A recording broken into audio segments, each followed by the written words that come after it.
Bismillah, Assalamualaikum warahmatullahi wabarakatuh.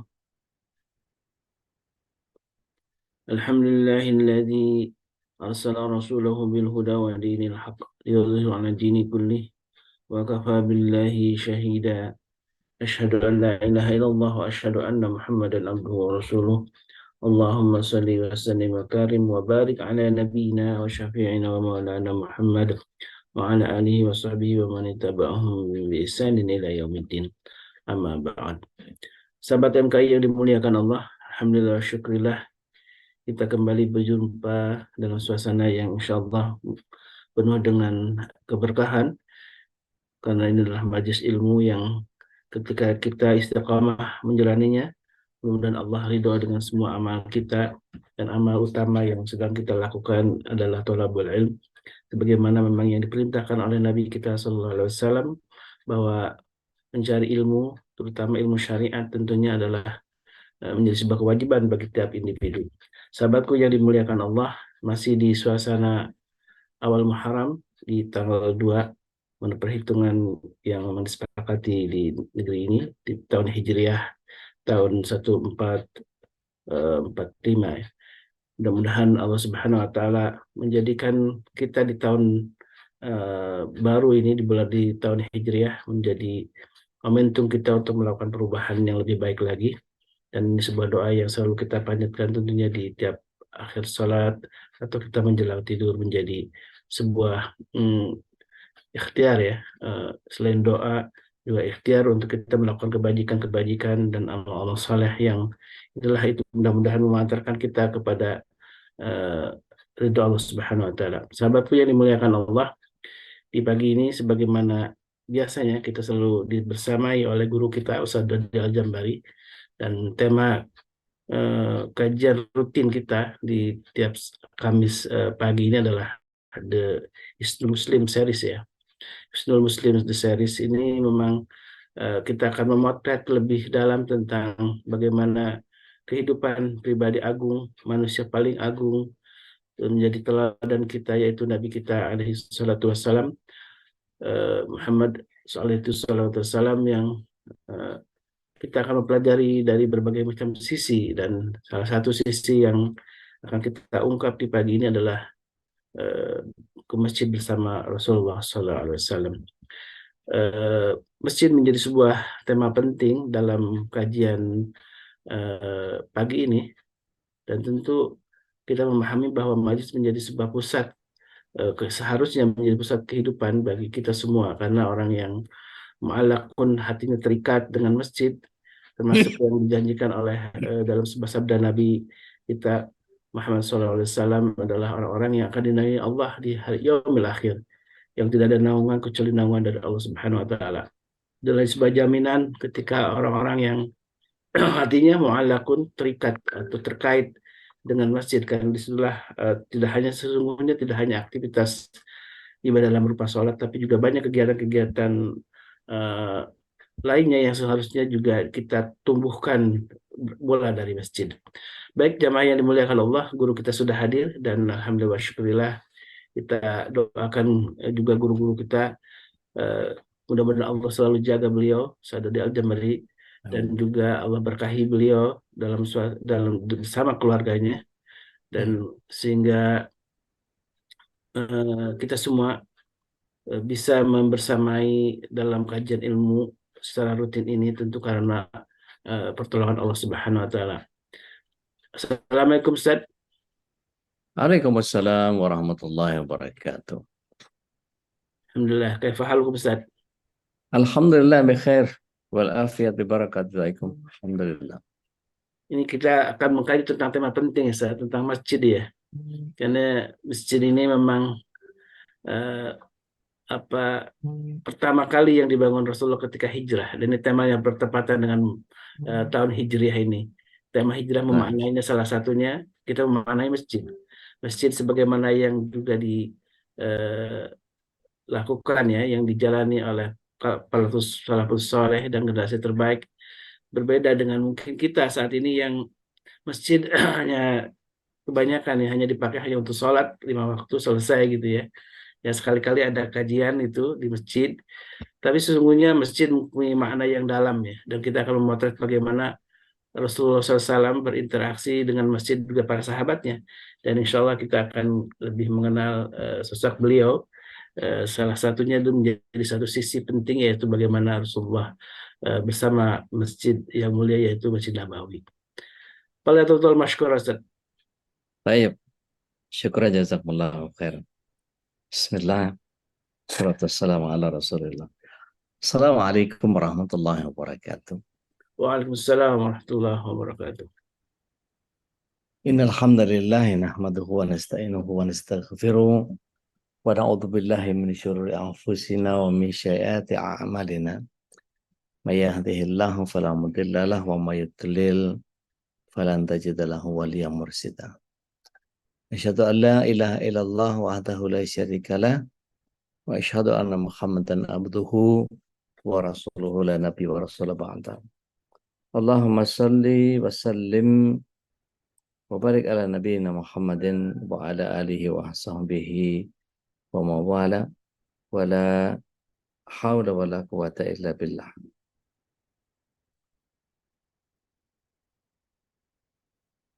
Bapak Ibu sahabat MK yang dirahmati Allah Subhanahu wa taala, tentu menjadi bagian yang paling mulia untuk kita mengetahui bahwa masjid adalah satu-satunya tempat paling mulia di atas muka bumi. Maka Rasulullah SAW menyatakan bahwa masjid adalah seluruh bumi ini. Jadi bumi ini seluruhnya adalah masjid, maksudnya tempat sujud yang bisa kita sholat di manapun, di tempat manapun, kecuali dua tempat, kuburan dan kamar mandi. Ini yang menyebabkan kita menjadi mengetahui bagaimana Rasulullah SAW punya musola di rumah dan beliau juga punya masjid. Nah ini bedanya sama kita. Kalau kita musola nggak dipakai Jumatan, masjid dipakai Jumatan gitu ya. Sering terjadi pemilahan seolah seperti itu. Padahal musola itu tempat sholat yang ada sujud di dalamnya. Masjid itu tempat sujud yang juga nggak cuma sujud di sana. Seperti yang tadi Ustadz Khalid sampaikan bahwa masjid ini setiap orang yang mu'allaq, terikat dengan masjid, maka hadis Bukhari menyatakan salah satu di antara 7 orang yang dinauki di hari di mana nggak ada naungan itu adalah masjid. Yang ketika seorang pemuda terikat hatinya dengan masjid, maka dia akan menjadi orang yang dilindungi oleh Allah Subhanahu wa taala. Mudah-mudahan kita semua termasuk golongan orang-orang yang mencintai masjid. Betul tadi disampaikan bahwa masjid itu tidak hanya sekedar dijadikan tempat ibadah, tetapi Rasulullah SAW mengatur perang, mengatur strategi, bahkan perekonomian diatur di masjid. Bagaimana ukhuwah dan muamalah itu dikelola oleh Rasulullah SAW di masjid. Bahkan sekarang pemberdayaan masjid di berbagai daerah itu bahkan sudah sangat profesional.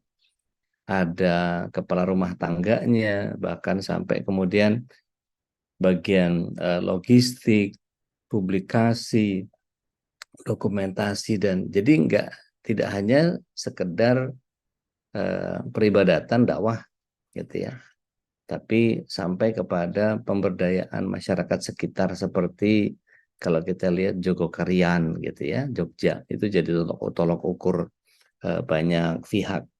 Ada berkah box yang dikelola sama Ustadz Randy Saputra. Kemudian beberapa masjid yang juga dikelola oleh Ustadz Lukmanul Hakim ya di Pontianak itu juga menyebar di seluruh Nusantara ini yang kegiatannya bahkan membagi membagi makanan, ya, bahkan mensuplai beras dari masjid, gitu. Itu masya Allah. Ya. Nah, bagaimana kita eh, sehari bersama dengan Rasulullah SAW? Tentu kita pelajari dari mulai awal Rasulullah SAW berangkat, bahkan kalau Bapak Ibu pegang aplikasi yang ada di HP, baik Android maupun iOS atau aplikasi yang lain, itu Rasulullah SAW eh, ketika ke masjid itu Rasulullah SAW memulainya dari doa keluar rumah, ya, seperti yang kita lihat sekarang ini. Bismillahi tawakkaltu 'alallah wala haula wala quwwata illa billah. Ini Rasulullah SAW biasanya keluar rumah itu pakai kaki kanan. Dalam hadis dari Anas bin Malik radhiyallahu anhu bahwa Rasulullah SAW menjelaskan keutamaan doa ini. Apabila seorang keluar dari rumahnya kemudian dia membaca doa ini, maka disampaikan kepada mereka, kamu diberi petunjuk, kamu dicukupi kebutuhannya, dan kamu dilindungi. Seketika itu setan-setan pun menjauh darinya. Lalu salah satu setan berkata kepada temannya, bagaimana mungkin kalian bisa mengganggu orang yang telah diberi petunjuk, dicukupi, dan dilindungi. Artinya, kalau para malaikat menyampaikan kepada orang ini, maka malaikat itu mengatakan kepada orang yang membaca doa ini, wahai hamba Allah, kamu telah diberi petunjuk, dicukupi, dan dilindungi.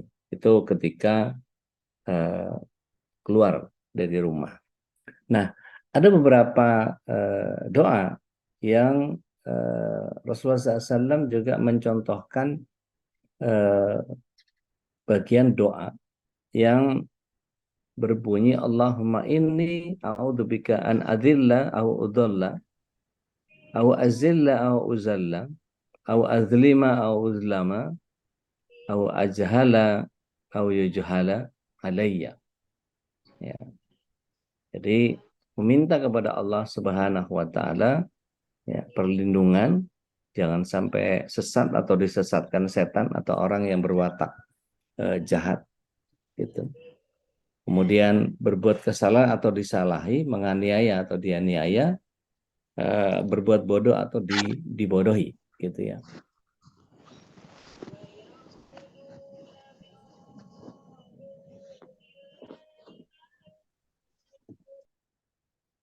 Baik, mari kita lanjutkan bagaimana Ummu Salamah radhiyallahu anha, beliau menceritakan setiap kali Rasulullah SAW keluar dari rumahku, beliau mengarahkan pandangannya ke langit kemudian berdoa seperti itu.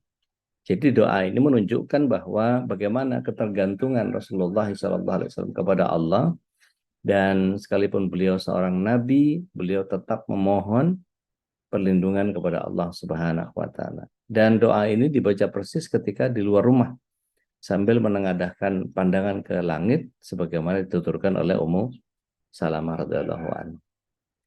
Nah, begitu pula dengan kalau masuk rumah, ya, sepulangnya dari masjid itu membaca bismillah. Adapun hadis yang menganjurkan agar kita menyebut nama Allah saat masuk rumah, tujuannya supaya setan yang dari luar rumah tidak ikut masuk ke rumah bersama kita. Jadi satarahu bismillah, kita memberikan satir, memberikan penghalang kepada mereka untuk tidak masuk ke rumah. Dan dalam hadis yang lain dari Jabir bin Abdullah radhiyallahu anhu, Rasulullah SAW bersabda, jika seorang masuk rumahnya lalu dia menyebut nama Allah saat masuk rumah, begitu pula saat dia makan, maka setan akan berkata kepada teman-temannya, kalian tidak ada tempat untuk bermalam dan tidak ada jatah makan. Ketika dia masuk rumahnya tanpa menyebut nama Allah, maka setan pun mengatakan kepada teman-temannya, saat ini kita mendapat tempat untuk bermalam. Dan ketika dia lupa menyebut nama Allah saat makan, maka setan berkata, kalian mendapatkan tempat bermalam dan jatah makan malam. Hadis ini secara umum menunjukkan anjuran untuk berzikir, menyebut nama Allah ketika masuk rumah dan ketika kita makan. Nah, kemudian ada juga doa yang kemudian dibaca, ya, tawakkalna tsumma dia salam ala ahlihi. Ya. Kami masuk ke rumah dengan nama Allah, kami keluar darinya, dan kepada Tuhan kami bertawakal. Kemudian Rasulullah SAW mengucapkan salam kepada keluarganya kalau ada orang. Kalau nggak ada orang, disunahkan kita membaca assalamu alayna wa ala ibadillahi sholihin. Jadi ada perintah juga dalam surah An-Nur ayat yang ke-61. Ada perintah di mana ketika memasuki rumah, ya, maka hendaklah memberi salam kepada penghuninya, yang berarti memberi salam kepada diri sendiri, salam yang ditetapkan dari sisi Allah dan diberi berkat lagi baik. Dan Jabir radhiyallahu an menyampaikan bahwa jika engkau masuk rumah dan menemui keluargamu, maka ucapkan salam pada mereka sebagai salam penghormatan di sisi Allah dan juga akan mendapatkan berkah yang baik. Maka yang diberi salam harus jawab, ya. Sedangkan dari Anas bin Malik radhiyallahu an, dia menyatakan bahwa Rasulullah SAW berkata kepadanya, wahai anakku, jika engkau memasuki rumah dan menemui keluargamu, ucapkan salam agar datang berkah kepadamu dan juga pada keluargamu. Maka kita bisa melihat apabila kamu diberi penghormatan dengan satu penghormatan, maka balaslah penghormatan itu dengan yang lebih baik darinya. Jadi kalau kita disalam, ya, seperti ketika kita belajar bersalam, bagaimana adabnya orang bersalam, ya. Orang bersalam itu kemudian menjawabnya jangan sepotong-sepotong, ya. Maka ketika assalamualaikum, waalaikum, nggak boleh. Itu kalau untuk orang Nasrani, orang Yahudi boleh. Kemudian waalaikumsalam itu seminimal-minimalnya, ya, mendapatkan 10 kali lipat kita ganjaran. Yang kedua, kalau ada yang menjawab waalaikumsalam warahmatullahi wabarakatuh, mendapatkan 20 bagian derajat pahala. Begitu juga ketika melengkapi dengan 30 derajat ketika membalasnya lengkap. Waalaikumsalam warahmatullahi wabarakatuh. Dan sebagian ulama mengatakan jika ada yang memberi salam, maka balaslah dengan sempurna. Jadi ketika masuk assalamualaikum warahmatullahi, yang lebih utama adalah melengkapi dengan assalamualaikum warahmatullahi wabarakatuh. Syekh Muhammad bin Shalih Al-Utsaimin menyatakan jika masuk rumah maka ucapkanlah salam pada orang yang ada di dalam, baik keluarga, teman, dan selain itu. Nah, ini termasuk sunnah. Wallahul muwafiq. Dalam kitab Syarah Riyadhus Shalihin disampaikan seperti itu. Begitu juga diriwayatkan dari Abu Umamah Al-Bahili dari Rasulullah SAW, ada 3 orang yang mendapatkan jaminan dari Allah, yang diantaranya adalah seseorang yang masuk rumahnya dan mengucapkan salam, ya, maka dia mendapatkan jaminan dari Allah. Ini sahih dalam sahih Sunan Abi Daud.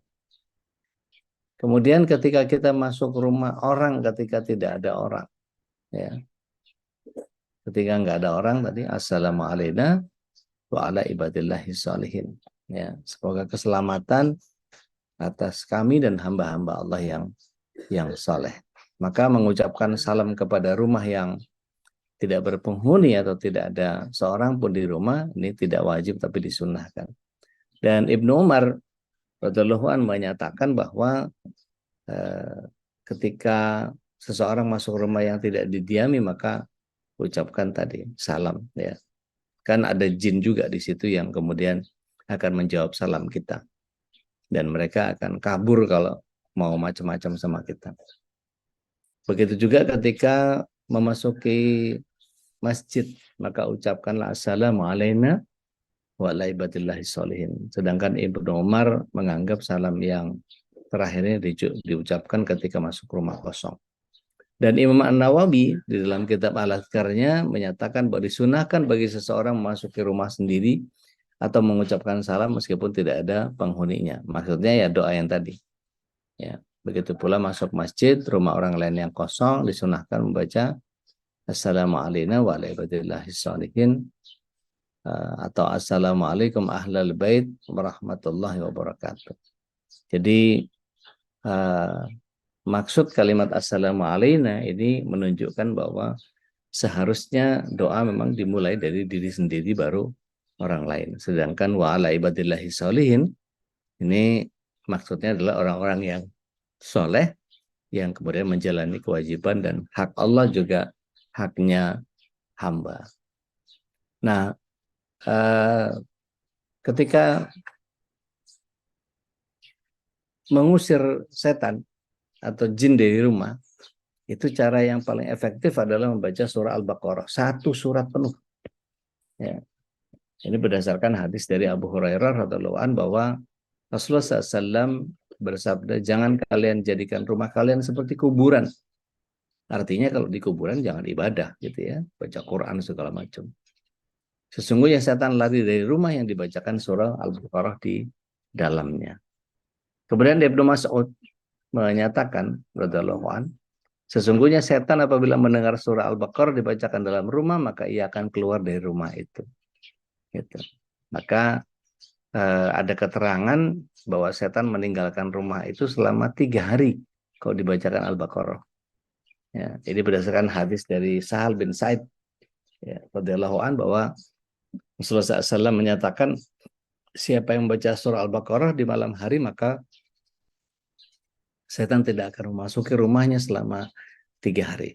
Ya, hanya saja keterangan tambahan 3 hari ini dinilai lemah oleh Imam Al-Albani, sebagaimana dalam keterangan silsilah ad-dhaifah.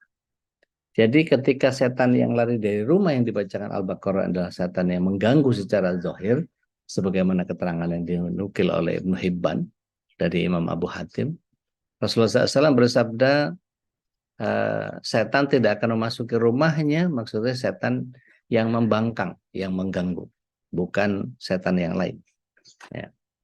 Jadi kalau setan-setan yang kecil-kecil, yang biasa gitu, maksudnya tempat tidur kenapa kita harus kebas, itu juga ada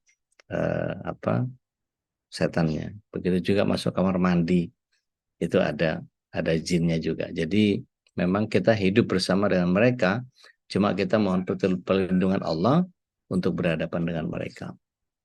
Kemudian siapa yang membaca doa tadi gitu ya, tidak harus tuan rumah, lebih-lebih jika tuan rumah sendiri misalnya tidak bisa baca Quran misalnya, mu'alaf mungkin gitu. Karena lalai dalam hadis yang dibacakan surah Al-Baqarah ini bentuk kalimat pasif, artinya siapapun yang membaca selama dilakukan di dalam rumah maka telah memenuhi syarat untuk mengusir setan. Hanya saja ulama tidak membolehkan menggunakan rekaman MP3 atau sejenisnya karena membaca butuh niat dan audio player atau komputer tidak bisa berniat gitu ya. Jadi bukan murattal yang yang diputar atau pakai HP kita gitu ya. Ya sebaiknya kita yang langsung membacanya. Ada doa yang tapi lemah ini ketika masuk rumah membaca Allahumma inni as'aluka khairal maulaji wa khairal makhraji bismillahi walajana wa bismillahi kharajana wa alallahi rabbina tawakkalna, itu dihitung lemah, bahwa sanad hadisnya adalah lemah. Dan mengingat hadisnya maka hadis dhaif, maka tidak direkomendasikan untuk merutinkannya. Hanya saja dianjurkan bagi kita untuk berzikir menyebut nama Allah dengan kalimat yang umum. Ya, mengucapkan bismillah saja sudah cukup. Kemudian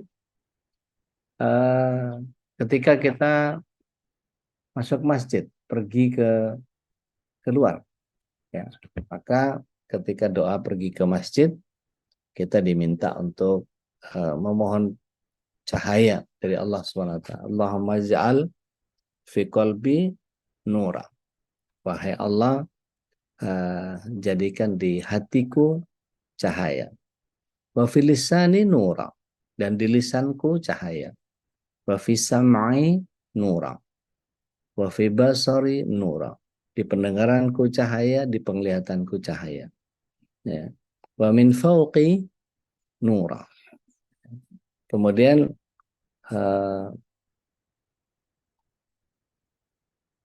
wa min tahti nura.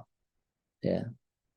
Dan ini beberapa lafaz agak-agak mirip dari beberapa doa pergi ke masjid atau menuju ke masjid. Jadi belum sampai masjid. Ya. Allahumma ja'al fi qalbi nura wa fi lisani nura wa fi sam'i nura wa fi basari nura wa ja'al fi min khalfi nura wa fi amami nura wa fi yasari nura wa fi tahti nura wa fi fawqi nura. Ya. Kemudian ada lafaz-lafaz yang lain yang seperti terpampang saat ini, ya. Ada yang lafaz ja'alnya dibaca ulang, ya. Allahumma ja'al fi qalbi nuran wa ja'al fi lisani nuran wa ja'al fi sam'i nuran wa ja'al, diulang-ulang waja'alnya. Tapi ada yang langsung kepada bagian langsung bacaannya utuh, ya. Tapi intinya adalah minta cahaya kepada Allah Subhanahu wa taala. Begitu juga dengan doa yang kurang lebih sama, ya. Allahumma ja'al fi qalbi nura wa fi lisani nura wa fi sam'i nura wa fi basari nura, dan seterusnya, ya. Wa'adzim li nura, ya. Wa'adzam li nura, dan seterusnya. Sampai panjang ini, ada beberapa lafaz yang menginginkan cahaya di sebelah kanan, kiri, depan, belakang, diperbesar cahaya untukku, agungkan cahaya untuk, berikan cahaya untukku, jadikan aku cahaya dan berikan cahaya kepadaku, ya. Ciptakan cahaya di urat sarafku, di dagingku, di darahku, di rambutku, ya. Cahaya di kulitku, ya. Dan ini minta tambahkan cahaya untukku, tambahkan cahaya untukku, tambahkan cahaya untukku. Ini lafaz yang terakhir, ya. Wazidni nura, wazidni nura, wazidni nura, ya. Wahabli nura ala nur. Nah, maka para sahabat MK yang dirahmati Allah Subhanahu wa taala, silahkan di aplikasi apa doanya itu sudah lengkap semua, ya. Lafaz-lafaznya. Jadi kalau misalnya ada yang minta, Ustaz jangan cepat-cepat ini lafaznya nggak kecatat, misalnya pakai catatan yang ada di apa doanya saja, insya Allah, ya. Kemudian ketika masuk ke masjid, ya, Rasulullah Sallallahu Alaihi Wasallam, A'udzubillahil azim wa biwajhil karim wa sultanil qadim minasyaitonir rajim. Ini memohon kepada Allah SWT agar tidak diganggu.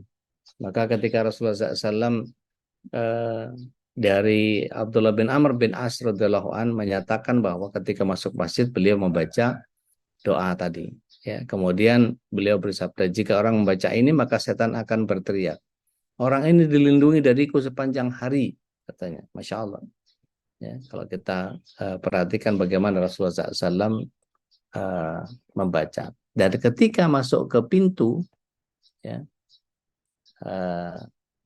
di sini Rasulullah SAW kemudian berdoa, ya.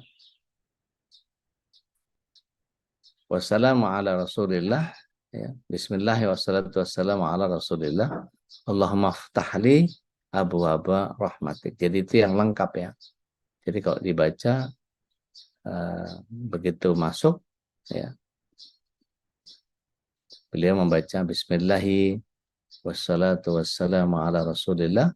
Allahumma ftahli abwaaba rahmatik, ya. Jadi doa ini dari Ibnu Sunni, dari Abu Daud, disahihkan oleh Imam Al-Albani dengan nama Allah, semoga salawat dan salam atas Rasulullah. Kemudian Allahumma ftahli abwaaba rahmatik. Maka meminta kepada Allah dengan kaki kanan masuk ke masjid, bukalah untukku pintu-pintu rahmatmu. Ya, ini yang dilakukan oleh Rasulullah SAW. Ada juga doa yang lain yang Bismillahi wassalamu ala Rasulillah. Allahumma gfirli, ya, dunubi waftahli abwaab rahmatik. Ini yang paling sering saya baca ya. Jadi bismillah wassalamu ala Rasulillah, Allahumma fil li dunubi waftah li abwaba rahmatik. Ya. Kemudian ketika di dalam masjid Rasulullah SAW biasanya sholat ringan, ya. Setelah itu baru sholat yang lain. Kalau subuh biasanya beliau mengerjakan sholat itu di rumah. Jadi Rasulullah SAW menyampaikan khairu sholat fi buyutikum. Sebaik-baik sholat adalah di rumahmu. Ilal maktubah, kecuali yang diwajibkan. Gitu. Maka di sini jika kita mengikuti Rasulullah SAW seperti yang pernah saya sampaikan di pekan yang lalu, di dalam surat yang ketiga ayat yang ke-31 ini menjadi bagian yang kemudian setiap orang akan diberikan cinta Allah Subhanahu Wa Taala dan Rasulnya Shallallahu Alaihi Wasallam. Nah, pada saat di masjid Rasulullah SAW biasanya setelah melakukan sholat tahiyat masjid, beliau melakukan dalam kaitannya dengan sholat wajib, maka beliau kerjakan sholat wajibnya. Ada hadis yang dari Abdullah bin Mughaffal, Rasulullah SAW menyampaikan bahwa di antara dua azan itu ada sholat. Di antara dua azan ya itu ada sholat. Bahkan yang ketiga Rasulullah SAW menyatakan di antara dua azan ada sholat ya, bagi yang menghendaki, bagi yang menginginkan. Jadi kalau kita bilang bahwa sholat qobliyah asar itu nggak ada, sholat qobliyah maghrib itu nggak ada, sholat qobliyah isya juga nggak ada. Sebetulnya hadis tadi membolehkan kita untuk melakukan bagi yang berkeinginan untuk mengerjakannya. Begitu. Baik, sementara saya hold dulu sampai di sini. Jika ada yang ingin bertanya, ingin menambahkan, ingin menyanggah, membantah, boleh, monggo silakan. Saya kembalikan lagi ke Ustaz Khalis. Tafadhol masykur ya Ustaz. Alhamdulillah wa syukurillah. Dan tadi diingatkan oleh guru kita Ustaz Dodi untuk bisa melihat langsung ya di aplikasinya apa doanya itu satu rakaat. Saya juga udah nge-download dan bisa dilihat nih apa yang sudah disampaikan oleh Ustaz Dodi tadi, doa-doanya lengkap, dan yang belum hafal tinggal baca, buka aplikasinya sambil dibaca juga nggak apa-apa ya Ustaz ya. Ya, Kemudian dipahami nggak makna. harus dihafal kok, nggak harus dihafal. Tapi dibaca yang disarankan. Dan kalau udah sering dibaca itu biasanya jadi hafal. Iya, iya, betul. Insya Allah, insya Allah gitu ya. Baik. Baik, Ini jemaah yang dimuliakan Allah. Teh Ria udah mulai nanya nih. Teria di chat ya. Iya, ya. Assalamualaikum Waalaikumsalam warahmatullahi wabarakatuh. Ketika di sebuah rumah dibacakan Al-Baqarah di dalamnya akan mengusir setan, apakah dibacakan seluruh ayat dari ayat 1 sampai 286 atau beberapa ayat seperti di zikir pagi petang sudah cukup? Di sini lafaznya adalah membaca Al-Baqarah, bukan membaca ayat kursi. Ya, kan kalau di Al-Baqarah 255 itu ayat kursi saja gitu ya. Jadi ini secara keseluruhan Teh. Jadi kita membaca setiap 3 hari sekali gitu. Cuman yang 3 hari sekali tadi tidak terlalu dikuatkan atau diwajibkan. Tapi memang makin sering kita membaca Al-Baqarah di rumah itu, setan nggak mau tinggal sama kita. Maksudnya setan yang ganggu ya, yang sampai macam-macam lah. Karena kalau ganggu tuh setan luar biasa. Ada beberapa kasus yang saya tangani, nanti ngobrol sama Ustadz Sahal juga boleh. Seru-seru tuh reaksinya orang yang dibacakan Al-Baqarah itu. Jadi ada satu kawan namanya Mas Beni, saya waktu di Jember, beliau kontak saya, Ustadz, aneh punya istri begini, istri saya ngerjain saya begini, kelihatan dari apa itu segala macam dan seterusnya. Kok saya jadi nggak ngerasa nyaman di rumahnya ya? Kok jadi nggak betah banget gitu? Ada apa ini? Bisa datang nggak Ustaz? Ya alafu aneh lagi di Jember, saya bilang. Coba antum baca Al-Baqarah. Al-Baqarah aja Ustaz. Iya Al-Baqarah aja. Itu luar biasa. Sehari saya berkegiatan, baru dia kontak saya lagi jam 9:30 malam. sambil nangis-nangis. Astagfirullahaladzim Ustaz, ampun Ustaz. Kenapa sih bilang? Ada apa? Baru selesai, saya paksakan baru selesai eh, setengah 10 malam. Jam 9 pagi disuruh baca, setengah 10 malam baru selesai. Ada apa? Saya bilang. Saya muntah-muntah Ustaz. Baca Al-Baqarah itu saya muntah-muntah, kemudian panas badan saya, terus saya sempat tertidur, saya baca lagi, masih begitu lagi, saya muntah-muntah lagi, sampai akhirnya ba'da maghrib saya coba tuntaskan. Ada yang aneh di rumah saya itu, ketika saya pindah ke ruang depan, maka dari kamar mandi itu keluar binatang-binatang berbisa itu, Ustaz. Ada lipas, ada kelabang, ada kalajengking yang gitu-gitu tuh keluar dari kamar mandi, kemudian menuju ke teras dan menghilang. Kan aneh katanya. Iya, buat saya itu eh, bagian dari jin yang keluar dalam bentuk binatang-binatang seperti itu. Dan itu tidak terlalu dikhawatirkan sama kita karena tidak semua kasusnya sama ya. Karena ini istrinya main sihir kepada beliau, gitu. Eh, Tidak semua kasus pasti begitu, begitu ya. Nah, begitu kurang lebih ya, Teh. Jadi dibaca semua ya, Teh. Kemudian eh, la syukra ala wajib. Bu Pipit Armi. Assalamualaikum, Udek. Kalau baca Al-Ma'surat gimana? Iya, itu zikir pagi petang Al-Ma'surat itu. Al-Ma'surat, zikir pagi petang, eh, Rotib Al-Haddad, atau zikir eh, Sabbah, zikir masa'anya, eh, apa, Ustadz Yazid bin Abdul Qadir Jawas, atau Ustadz Jazuli.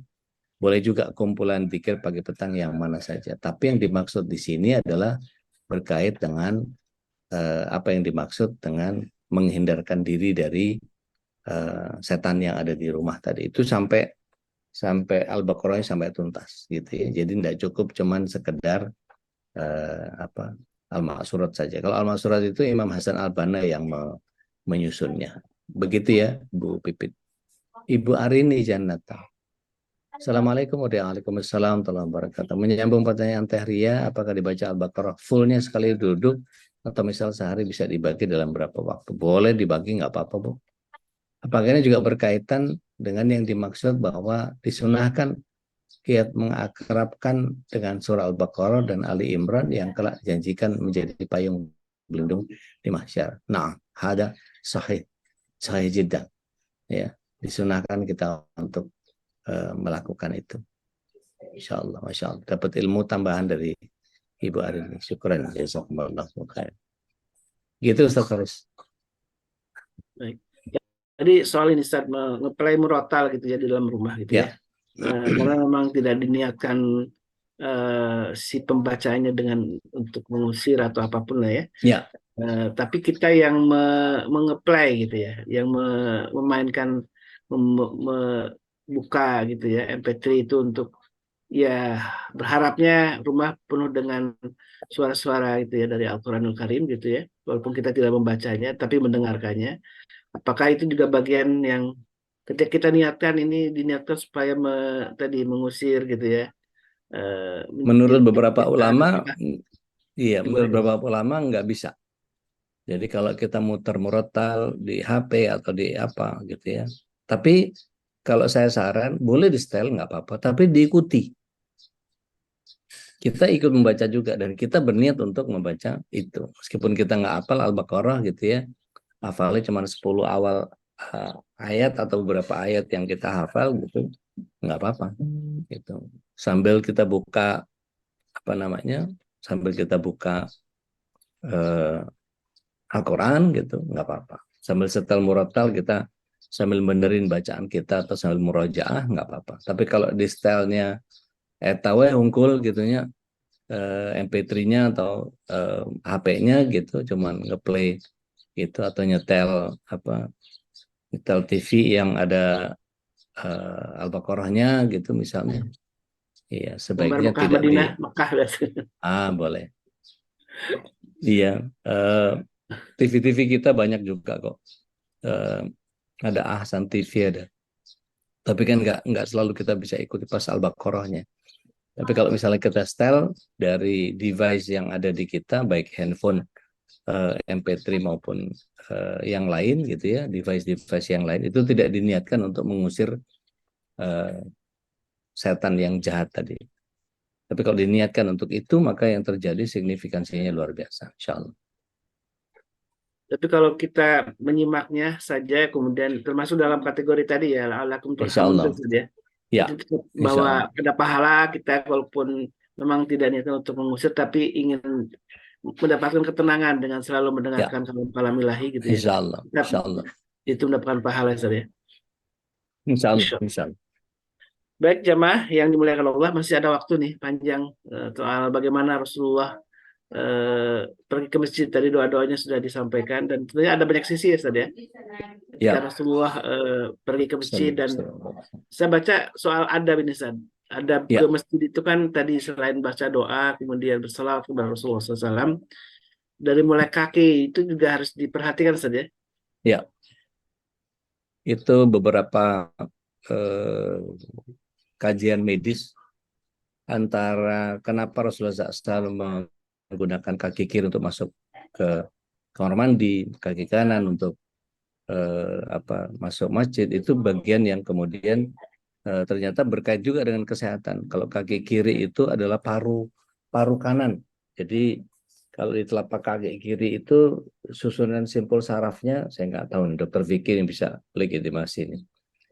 Simpul saraf di kaki kiri itu ternyata terhubung dengan paru paru kanan. Sedangkan eh, kaki kanan itu justru paru dan jantung yang di sebelah kanan. Jadi ketika kita masuk ke masjid itu yang diaktifasi adalah jantung dengan paru kiri. Kemudian kalau pakai kaki kiri itu kemudian yang diaktifasi adalah paru sebelah kanan. Wallahu a'lam. Itu tinjauan-tinjauan medis seperti itu butuh butuh pendalaman kajian. Dan ketika keluar masjid itu malah kaki kiri itu ada suatu penjelasan detail nggak Ustaz? Kenapa ketika keluar dari masjid ada dalam bentuk adab itu malah kaki kiri gitu ya? Iya, ketika masuk kanan itu kan eh, sesuatu yang Rasulullah SAW kerjakan, setiap kebaikan pasti kanan. Hmm. Rasulullah SAW makan dengan tangan kanan, bahkan melarang kita pakai tangan kiri. Gitu. Nanti di bagian bab makan kita akan kita akan pelajari itu. Kenapa kok makan tangan kiri nggak boleh? Ternyata kebiasaan setan. Ya, dikatakan itu kebiasaan setan makan tangan kiri. Kemudian makan minum minum juga pakai tangan kiri nggak diperbolehkan. Bahkan sampai Rasulullah SAW mukul pakai tongkat itu seseorang yang minum pakai tangan kiri makan pakai tangan kiri. Dipukul dengan keras itu sampai dia 3 kali menyatakan saya nggak bisa ya Rasulullah. Maka Rasulullah SAW dengan marah menyampaikan itu kepada sahabat yang lain. Sesungguhnya pria ini tidak akan pernah bisa makan dengan tangan kanannya karena kesombongannya. Belum nyoba, sudah bilang nggak bisa. Gitu. Jadi sebaiknya memang harus melatih. Kalau saya kidal gimana Ustaz? Kidal silakan Anda kerjakan semuanya dengan tangan kiri kecuali makan dan minum. Gitu. Saya sering kali ketemu sama teman-teman saya yang kidal gitu, saya selalu ingatkan terus. Iya Ustaz, saya kalau makan pakai tangan kiri nggak bisa, tapi kalau pakai sendok maunya tangan kiri karena ada alat. Tapi kalau makan pakai tangan itu biasanya makan pakai tangan. Kalau makanan berkuah begini saya nggak bisa pakai kiri, mesti pakai sendok. Lah pakai sendok lebih lebih nyaman kiri saya. Iya, pernah juga ada seorang jamaah umroh dari Riau. Ketika saya sampaikan bahwa kajian makan minum pakai tangan kiri itu perbuatan setan, maka seorang ibu datang ke saya.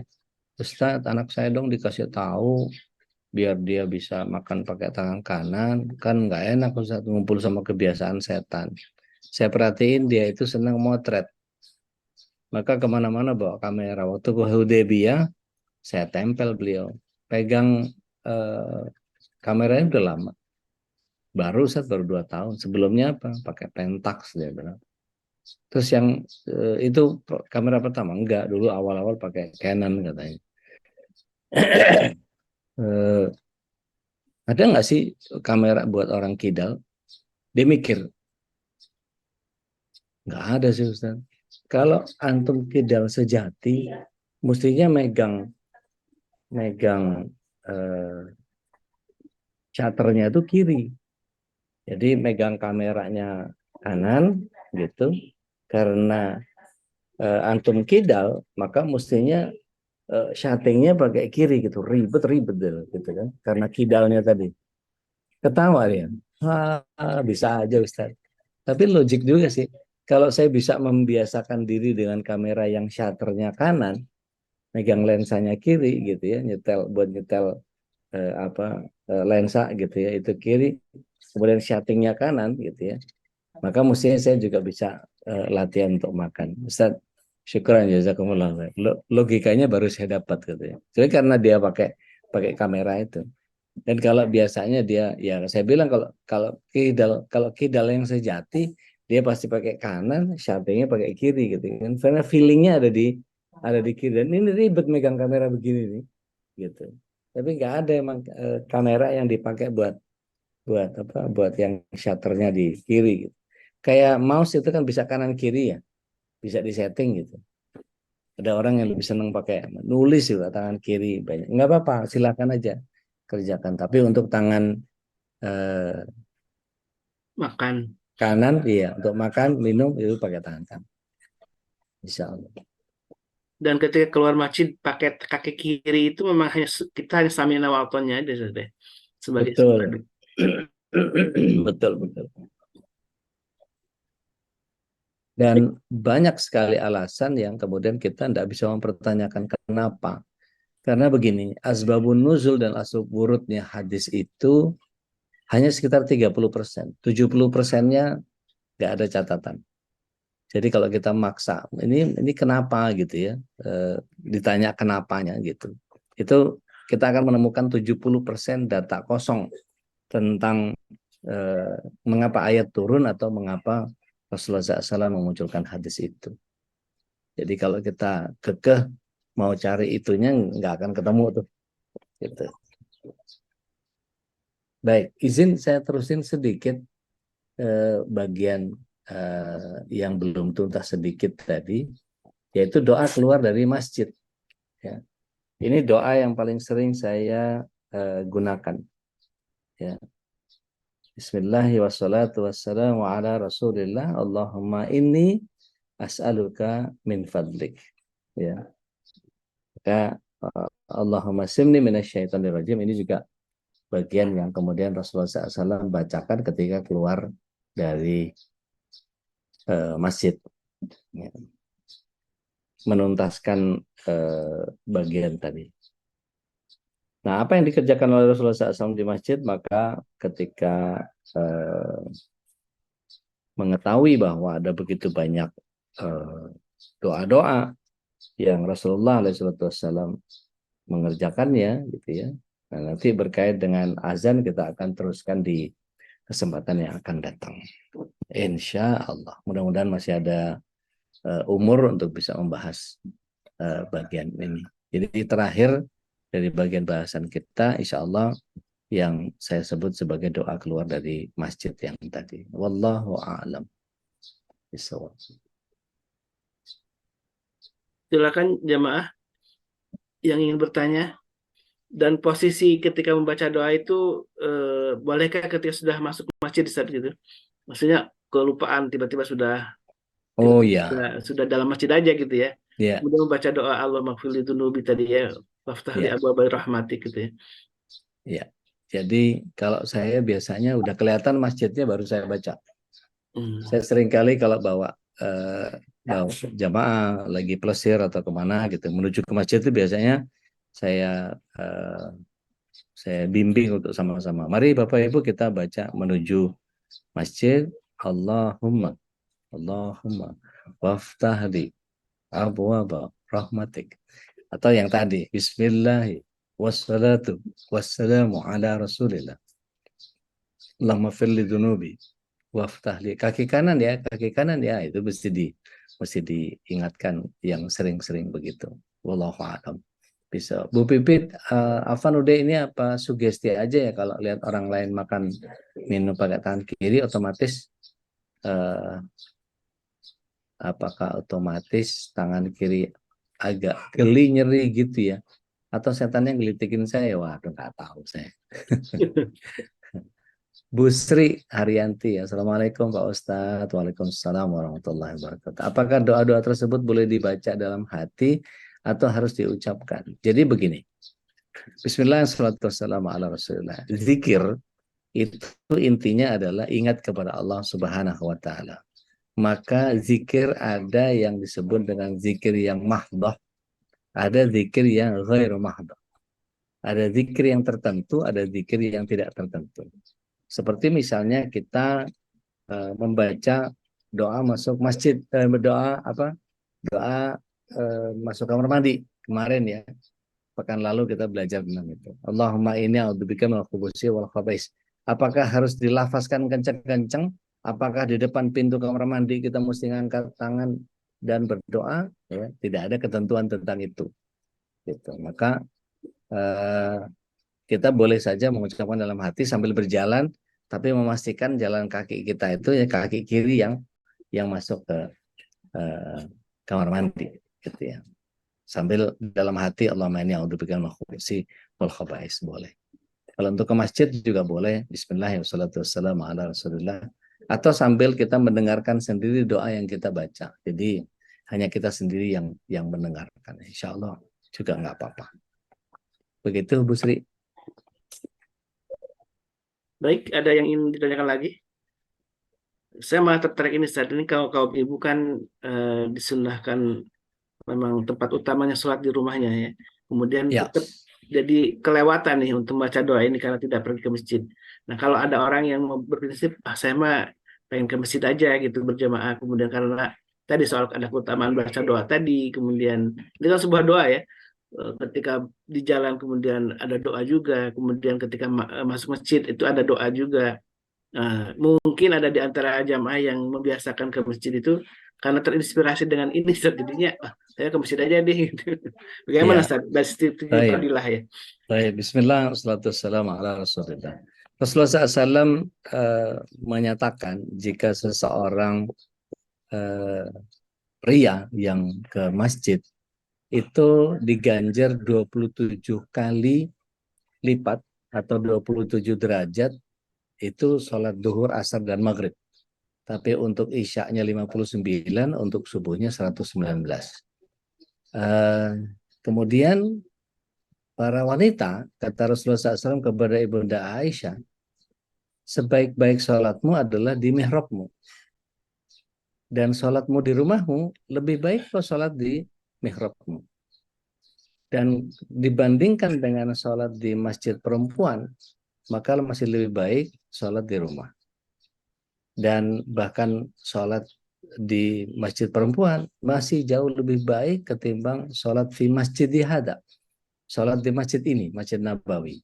Jadi kalau ditanyakan keutamaan, maka perempuan lebih utama sholatnya di rumah, gitu ya. Kemudian menghindari fitnah, ya, menghindari fitnah.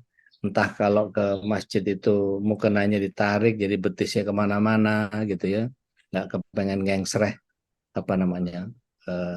roknya panjang gitu, nyapu jalan dia nggak mau diangkat, betisnya kelihatan, gitu. Kemudian ada para wanita yang datang ke masjid itu dengan wewangian, maka diusir pulang oleh Rasulullah SAW. Bahkan Umar bin Khattab radhiyallahu anhu ketika hendak memulai sholat itu ada wangi dari arah perempuan ketika angin berhembus dari utara. Maka kemudian Umar bin Khattab radhiyallahu anhu ketika jadi khalifah langsung nengok ke belakang, langsung menyapu pandangannya sambil mengatakan, seandainya aku tahu mana ada perempuan yang pakai parfum ini, maka aku akan usir dia, aku akan seret dia keluar dari masjid ini. Karena saking nggak bolehnya perempuan tuh pakai parfum ke masjid. Bolehnya pakai parfum dekat sama suami aja. Ya, jadi Sahal Mes 759 tuh dipakainya buat di rumah aja ya, Bu. Kalau buat ibu-ibu. Kemudian ketika ada hadis yang lain yang menyatakan bahwa kalau perempuan ke masjid bagaimana hukumnya? Maka Rasulullah SAW melarang para suami untuk melarang istrinya ke masjid. Artinya membolehkannya diharuskan. Ya, janganlah kalian melarang istri-istri kalian menuju ke masjid. Jadi dibolehkan. Dan ini jangan dibenturkan ya. Artinya gini, ketika Rasulullah SAW menyatakan boleh perempuan sholat ke masjid, tapi eh, di rumah lebih utama. Kemudian di rumah lebih utama itu kemudian menjadi ngototnya seseorang kepada, tapi kan di rumah lebih utama Ustadz. Iya betul, tapi Rasulullah SAW membolehkan ke masjid. Jadi mana yang dia pilih, mana yang dia pikir untuk banyak keutamaannya. Contoh misalnya tarawih. Tarawih itu kata Rasulullah SAW, barang siapa mengerjakan sholat isya berjamaah, kemudian sholat tarawih dan witirnya bersama imam, maka dia dihitung sebagai orang yang sholatnya semalam suntuk, gitu.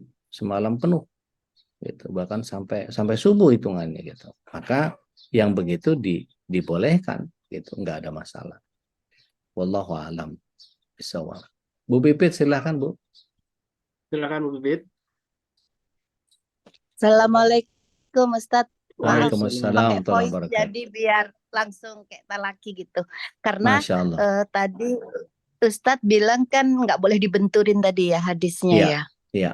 Nah, tapi kalau ini kayak mungkin ada ayatnya, cuman saya nggak tahu, mungkin nanti penjelasan dari Ude. Jadi kalau kita itu kan dibolehkan suami kita poligami, dan saya setuju juga 100% saya setuju juga suami Iya. poligami. Tetapi ada ayat yang lain menyatakan bahwa kan itu kalau bisa adil, kalau bisa maksudnya baik, dia bisa wise gitulah semuanya, dan ada Iya. syarat dan ketentuan yang berlaku kan Iya, untuk dimakan hari kedua, istirahat kedua. Silakan Bu Bibit. tadi ada yang suara siapa? Nah, terus kan itu ada syarat kalau yang itu suara siapa ya? Maaf, bukan dari saya, tempat saya hening sekali soalnya nggak ada siapa-siapa. Nah, Lanjut, Bu. terus ya, terus itu kan syaratnya tuh sepemahaman saya dapat itu kayak misalnya jika saya ngebolehin suami saya untuk poligami, syaratnya memang ada, misalnya dia harus 2 tahun tahajud itu enggak lepas. Kalau dia bolong ya hitung lagi dari mulainya. Terus seandainya dia kasih saya 10 juta setiap bulan, dia dia mau yang mana nih gitu kan. Dia mau yang mana, kalau gadis ya mungkin nggak sampai 10 juta. Jadi dia paling nggak income harus 2 kali lipat toh. Nah, terus nanti yang melamarkan kan harus ibu saya. Terus harus orang tuanya suami saya gitu berembuk di meja bundar untuk menentukan tanggal apa kalau mau ada resepsi atau apa. Nah, itu kan kayak syarat-syarat dan ketentuan seperti itu berlaku kalau saya. Nah, cuman sebetulnya itu ada yang saya nggak tahu nih ayatnya ayat berapa. Itu kan kalau bisa adil, kalau enggak kan satu. Nah, yang ayat berikut yang nggak tahu saya di mana itu menyatakan bahwa sesungguhnya manusia itu tidak bisa adil gitu. Karena keadilan itu hanya milik Allah. Nah, itu kan nggak boleh dibenturin. Nah, saya pengen tahu gimana nih alurnya gitu. Baik. Ya, karena saya pernah ngobrol sama Teh Nini gitu ya. Ketika yang ngobrol biasa sih sebetulnya. Terus katanya, jangan Pak Pipi, jangan. Katanya gitu, jangan, boleh suaminya nikah lagi. Saya nggak apa-apa, saya seneng, kayaknya kayak rame gitu mikir saya, logika saya gitu. Tetapi ternyata eh, ada salah satu ya kayak guru saya gitu, ada syarat ketentuannya bagi laki-laki seperti itu tadi gitu. Tidak main oke, istrinya oke gitu, tapi ditanya dulu orang tua saya juga mau apa enggak gitu loh. Jadi mertuanya si laki ini ngebolehin juga enggak, bukan hanya istrinya, rupanya seperti itu. Benarkah? Nah, ini saya ingin tahu dari penjelasan Ude. Terima kasih Ude. Baik, Bismillah, salatu wassalamu ala Rasulillah. Seru nih kalau ngomongin poligami ini. Sekarang udah jam 6:30. Kurang waktunya kalau buat saya ngejelasin ini secara tuntas ya. Tapi begini, jangan dipotong ayatnya. Jadi kalau jangan dipotong ayatnya itu silahkan buka surah yang keempat ayat yang ke-129.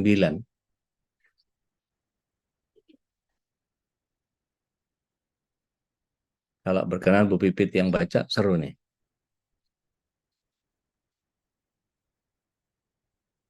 Surat yang keempat ayat 129. Silakan. Bisa Bu Pipit? Ada Al-Quran dekat situ? Bisa, bisa. Sebentar, saya Mangga, barusan mangga. ngambil dulu. Silakan. Anissa ya, 129. Terjemahannya aja nggak apa-apa. Boleh, boleh.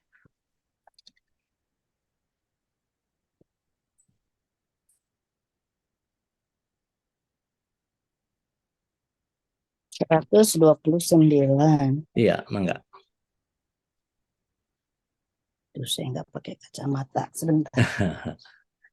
Jadi di situ dijelaskan oleh Allah SWT bahwa dan kamu tidak akan bisa berlaku adil Iya, di antara kalau istri-istrimu, walaupun kamu iya, sangat ingin berbuat dan kamu demikian. tidak akan dapat berlaku adil. Yang 129-nya ya, udah. Iya, iya, Dan kamu tidak akan dapat berlaku adil di antara istri-istrimu, walaupun kamu sangat ingin berbuat demikian. iya. Itu kan pada Cenderung, dasarnya seperti itu ya. iya, Pada iya. dasarnya seperti itu ya. Tapi teruskan, Nah, ayatnya teruskan, jangan dipotong. Karena itu,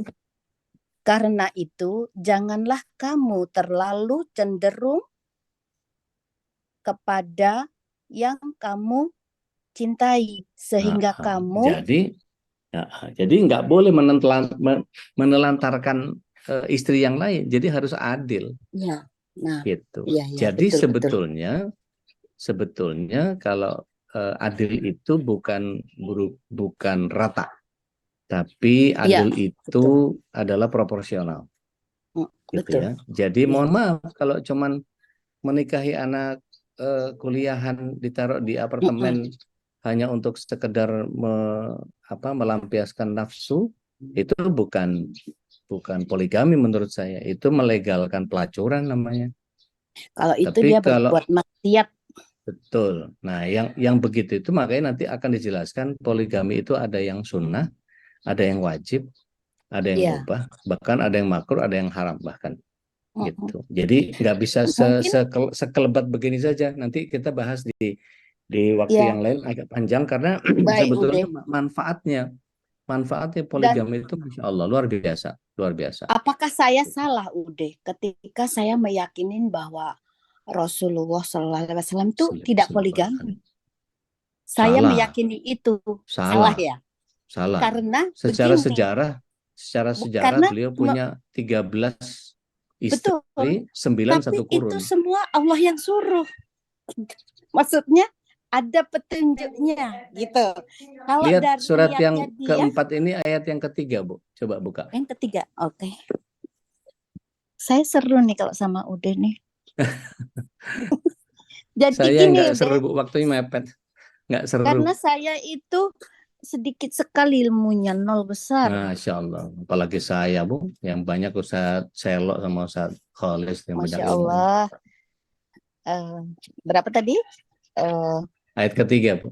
Ayat ketiga. Wa in khiftum. Ya, ini karena saya tua, agak lemot. Sama, Bu.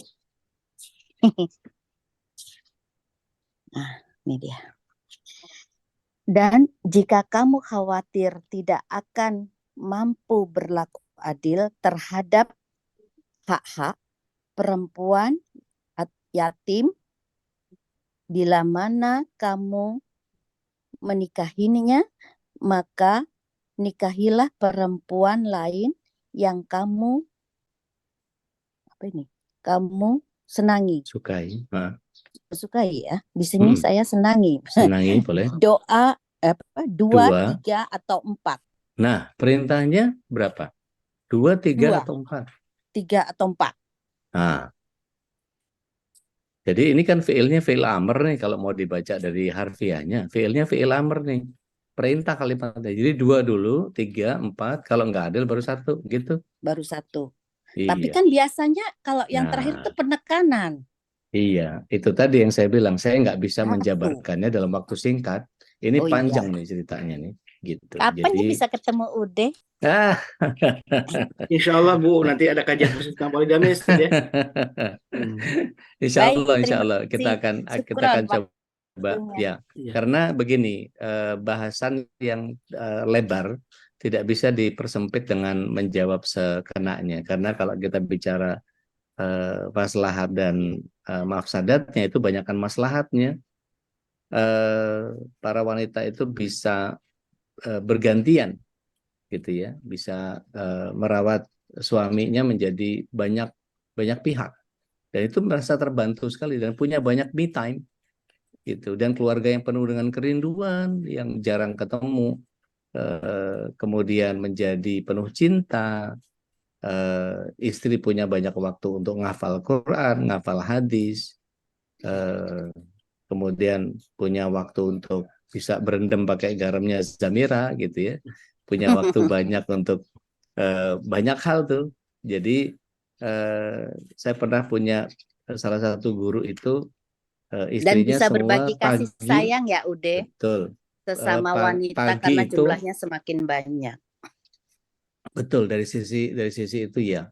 Ada Ustadz saya belajar sama beliau tuh, istrinya 4 pagi itu jaga posyandu, malamnya sorenya buka TPA, 4-4-nya.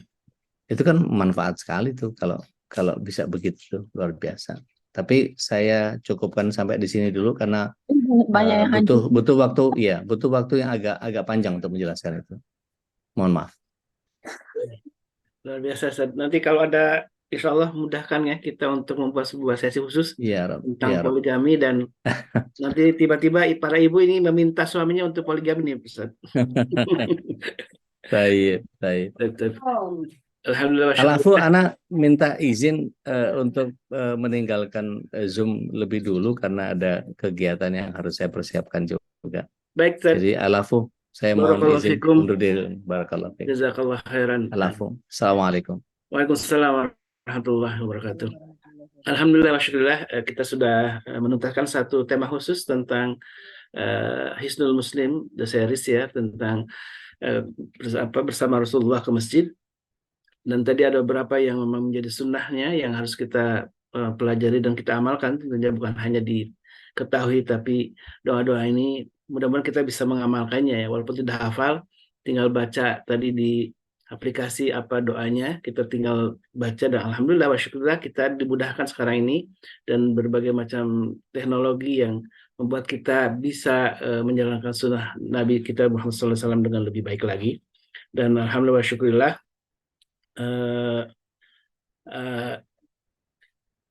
tadi juga ada nanti yang bertanya tentang bagaimana majelis ini juga bisa membuka ruang untuk ta'aruf. Insya Allah nanti mudah-mudahan pengurus MKI bisa memberikan satu program-program yang baik juga ya, untuk bagaimana majelis ini lebih bisa lagi mengarah kepada tadi program-program ta'aruf. Baik jamaah yang dimuliakan Allah, sebelum tutup barangkali ada dari pengurus yang ingin disampaikan. Silakan, mungkin program-program yang sebagai highlight yang ingin disampaikan oleh Bu Nini atau barangkali Bu Darmi. Baik, Ustaz Haris, Silakan izin. Dr. Fikri.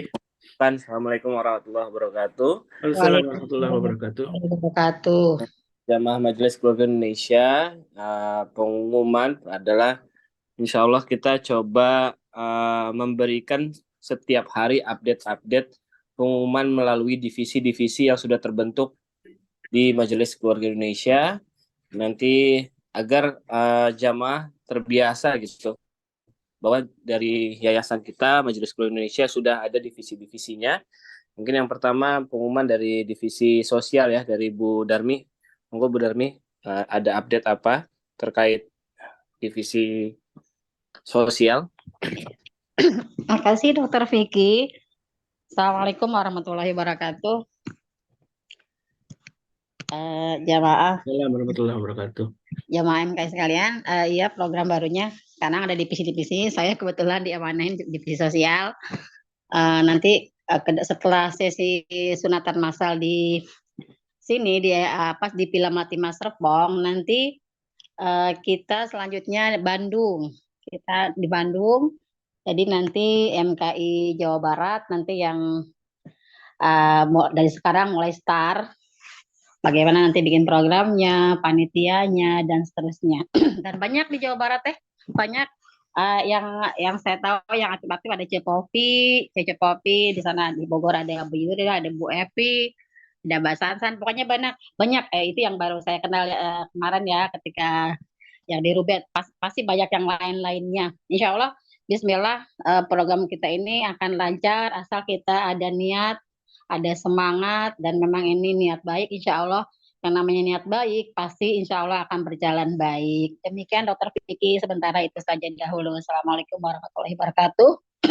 Mohon maaf absen lagi beberes berangkat.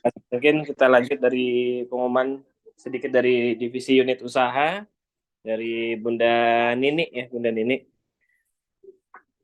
Baik, terima kasih Dokter Vicky.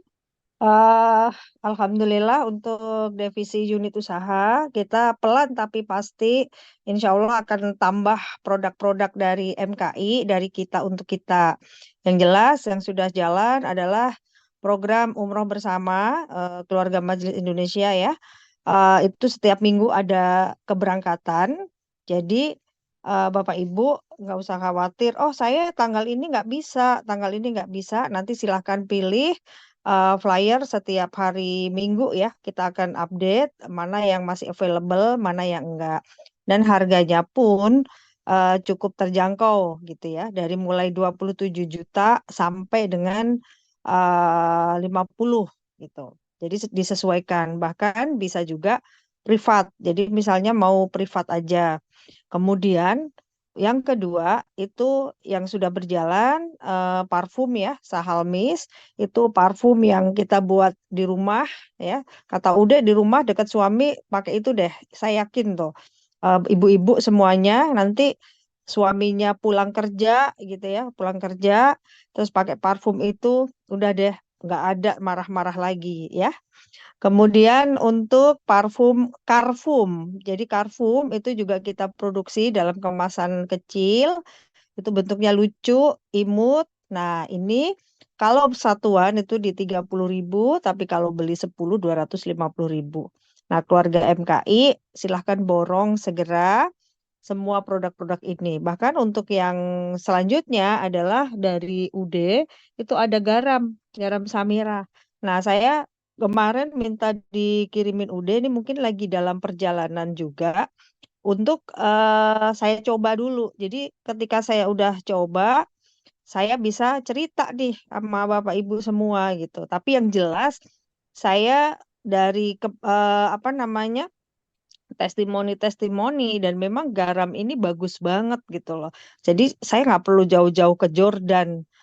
Biasanya kan kalau di Laut Mati kita berendam garam supaya badan kita sehat dan lain-lain itu dari segi kesehatan. Nah, ternyata apa di garam Samira ini banyak kandungan yang bisa untuk dari kesehatan, dari untuk kecantikan, kosmetik ya, bahkan untuk masak sama menghilangkan dari sihir-sihir. Nah, ini Masya Allah. Nah, maka kita seluruh anggota MKI wajib nih, kalau garam kan di rumah banyak ya, untuk masak udah pasti wajib. Nah, kita juga di keluarga Majelis Kajian Indonesia ini, garam ini kita wajibkan di semua keluarga ada gitu loh, karena manfaatnya Masya Allah di kehidupan sehari-hari kita akan memerlukan gitu.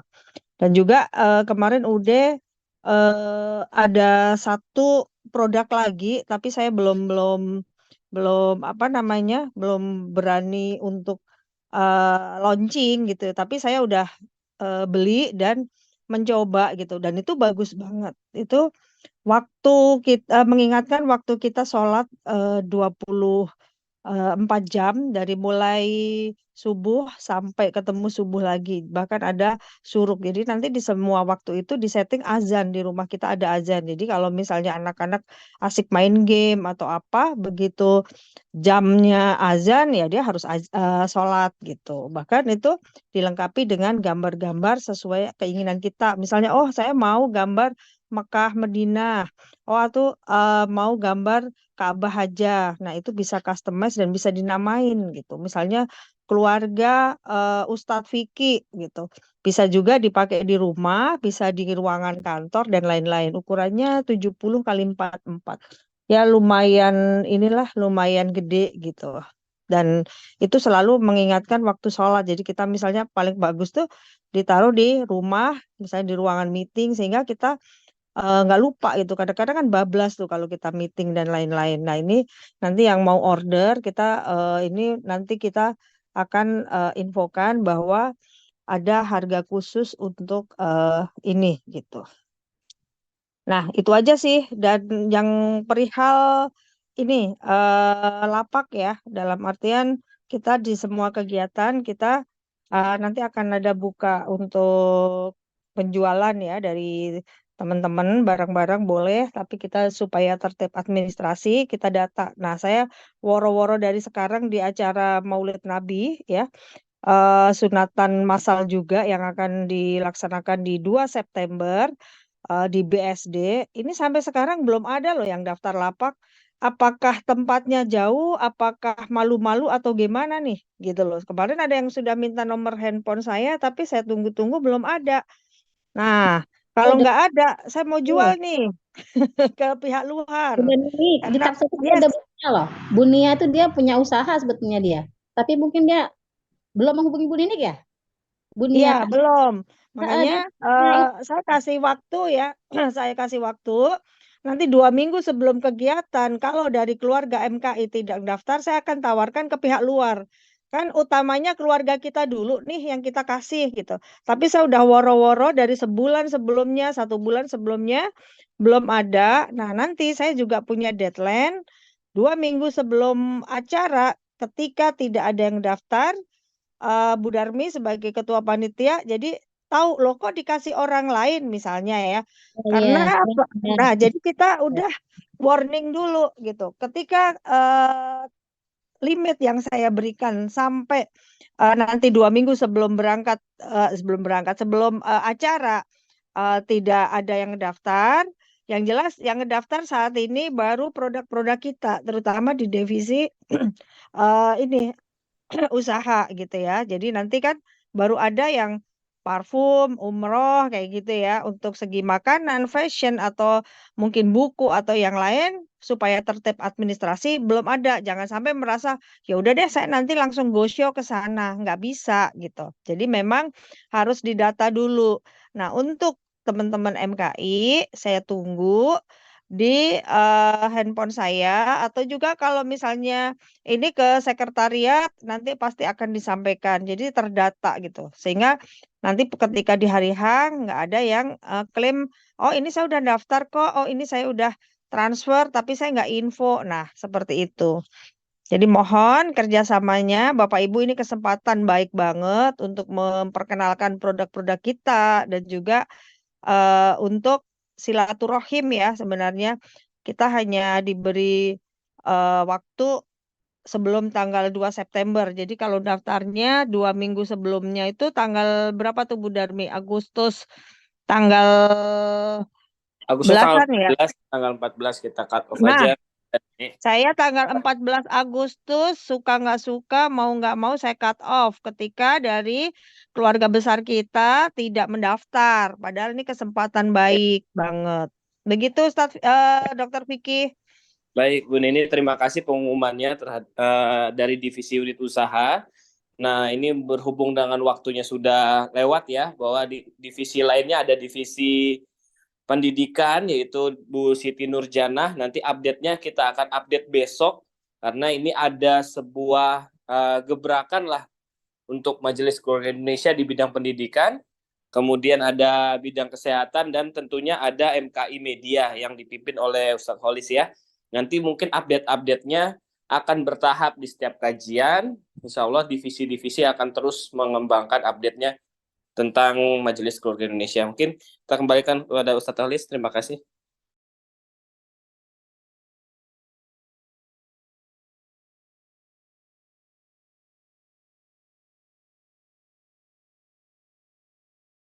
Baik, kita tutup saja ya. Kita tutup saja pengumuman-pengumuman dari Majelis Keluarga Indonesia. Kita tutup kajiannya dengan doa kafaratul majelis. Subhanakallahumma wa bihamdika asyhadu an la ilaha illa anta wabillahi taufiq wa hidayah. Assalamualaikum warahmatullahi wabarakatuh. Waalaikumsalam warahmatullahi wabarakatuh. Allahumma